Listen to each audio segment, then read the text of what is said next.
Well, all right. Now we interrupt our regularly scheduled programming to touch on a little bit of firewood news here. It is that time of year. Firewood is heating up, so to speak. No pun intended. Pun intended. And we're just gonna touch on a few of the stories here that are going around. And as usual, I'm just gonna Nike this darn thing. Go through my notes here that I have and see if I can make a video out of it without embarrassing myself too bad. So here we go. We're going to start off down in Venezuela. There's been a pretty large propane shortage, and that's causing residents to burn a lot of firewood to cook on, heat their homes, that type of thing. And they're burning tree branches and wooden furniture, whatever they can get their hands on down there to accomplish this. So there was a blast at one of their major propane production facilities, and it caused a major shortage. So that's what's going on down there. You know, there's all kinds of stories happening in Venezuela, so they're facing quite a bit of challenges, and now they are also cooking with wooden furniture. So moving back to something a little more positive here into the United States, the city of Tulsa, Oklahoma is offering free firewood at their mulch site. Now this wood is untreated, it may contain debris, and it is not dried. So residents are told that they should dry the wood before burning it and warned about the debris that it could contain, because it does come from storm damage, tree removals, you know, and a lot of times these trees are around power lines, city streets, urban areas, that type of thing. They're full of nails and God only knows what. But anyways, I would contact the city if you're interested in doing that, because you will need to bring your driver's license, a current utility bill, or it says a manifest to prove residency. So that's going on there. And also in the city of St. Louis, a very similar thing, about the same things going on. They're giving away free firewood. That's coming from their parks department though. So city parks deal with all kinds of storm damage, landscaping projects, things of that nature where they accumulate trees, and instead of having them go to waste and filling up the landfills, they are offering them to residents for free firewood. I would contact the parks department, like I said, if you live in the St. Louis area and you want some free firewood. So next we're going to move on. It's that time of year, like I said, the fireplaces are heating up, and there's been a rash of house fires. We had one in Adair County, Missouri. House fire started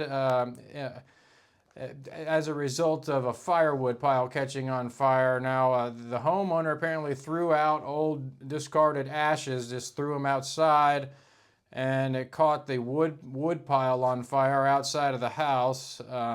It got into the wall of the back house. There was a wood pile stacked up along the back wall of the house. It caught on fire. Then the fire got inside the house, in between the drywall, into the studs and everything.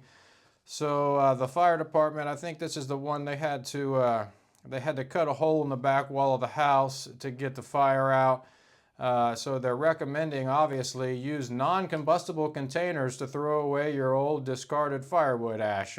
That's a no-brainer, but I think it may be worth restating, because there's all kinds of people out there that may not be experienced. Also in Cottonwood, Alabama, let's see, we had a fireplace fire burned a home extensively. The family left the home with a fire burning in the fireplace, and obviously something shifted around or something, and the home caught on fire, and it burned it up pretty good. Apparently the family is displaced out of their house, so that's not a good story there. I don't mean to make jokes, make light of these situations, because it is serious, but you got to use your brains a little bit too when you're throwing your ashes away. They can smolder in there for certainly 24 to 48 hours, and you just go tossing them out on a wooden deck, and your deck will catch on fire. In Indianapolis, Indiana, some logs fell out of a fire while an 82-year-old was asleep, and the home was destroyed. Now, if you want to see pictures of this, there is a December 5th X post from the Indianapolis Fire Department, and I think there's a video that shows the house. It was pretty much destroyed. The whole roof was burned off the darn house and everything. So I think that person lived, but their home is pretty much destroyed, and that's just a big pain in the butt for somebody. in the next story, unfortunately, this woman didn't pass away. It was also an elderly woman, 80 years old, 2 years younger. Her name was Olga, and her wood stove caught on fire, and apparently they received a call that there was a woman engulfed in flames outside the home, and it did $250,000 in damage. It took 65 firemen to put the blaze out, and the woman did pass away. So seriously, thoughts, prayers to the family of Olga. Apparently she was a really nice older lady. She left toys out for the kids in the morning on their way to school, that she'd put toys on their car or something for them and stuff. And so she was just a really nice older lady, and her wood stove caught on fire. So bad situation there. And moving right along, Hurricane Helene that came through, ripped through North Carolina and that area down there, has caused all kinds of storm damage and wood all over the place. So in certain areas, you no longer need a permit to cut firewood, and that's running through December of 2025, next year. So all year this year, you can go cut wood with no permit needed in some of these state-managed lands. What am I saying? And some of these state-managed lands and things, there's free firewood all over the place down there in North Carolina. If you live in that area, I'm sure you're aware, but it is big-time firewood news. You could get down there and cut some serious wood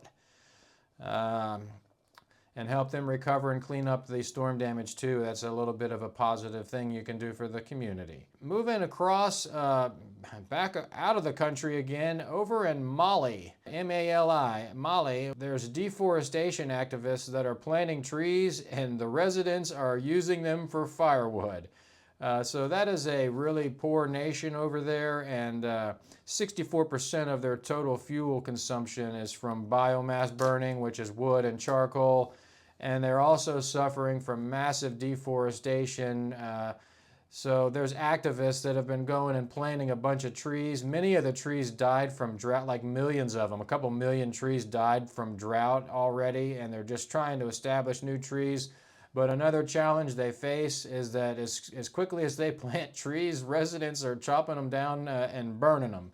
So I've covered it before. They cook with wood and collect wood and heat their homes and everything. So firewood is a precious commodity over there, and that's going on in Mali. Next, over here back in the United States, in Fredericktown, Ohio, they have built a large community fireplace. Now this thing costs $100,000 to build. The construction started in June of this year, on June 27th. And the fireplace was built from fundraising, private fundraising, donations, volunteer labor and materials, and from the community. So they just had a ribbon cutting on this thing fairly recently, and it's a large community fireplace. If you want to check that out and you live in Ohio, it's in Fredericktown. And the next big piece of news, which has been all over the place, there's just article after article, is that NASA has a rocket engine Yule log fireplace online. You can find this thing. I found it at plus.nasa.gov with the tag Yule log. If you search Yule log, or if you just Google NASA Yule log, you can get directed to it. Eventually you'll find it. But it's a digital fireplace that's filled with 4 RS-25 rocket engines and 2 solid rocket boosters. They are the engines that launched the Artemis 1 mission to the moon on November 16th of 2022. I'm not sure how long that's going to be burning through the holidays, but it is going, at least through December or so. So if you want to just put that on your TV and set the romantic mood, turn the lights down low, you can have some rocket engines burning and enjoy that holiday glow. Get a little glow up there now. So next, down in Southern California, they're already starting to have burn bans of wood-burning stoves, no wood burning. On December 3rd, we have an article in Sacramento. They've banned fireplaces and stoves, and that was Saturday through Tuesday I have. So it was only like a 4-day ban or something. But then also on December 4th, there was an article posted, and much of Southern California was under a burn ban through Friday.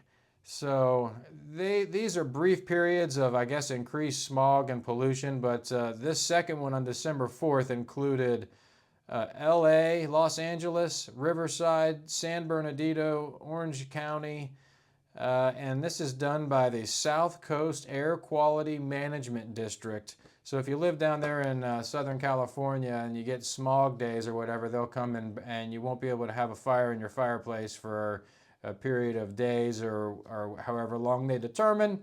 And that was going on here at the beginning of December, and there will probably be more of those throughout the winter, I would imagine. I'm going to do one little piece of logging news this time. In Montana, there was a conservation group sued the U.S. Bureau of Land Management for approving a large logging project. It's 16,689 acres is what it is, and it threatens grizzly bear, Canada lynx, wolverines, and bull trout habitat.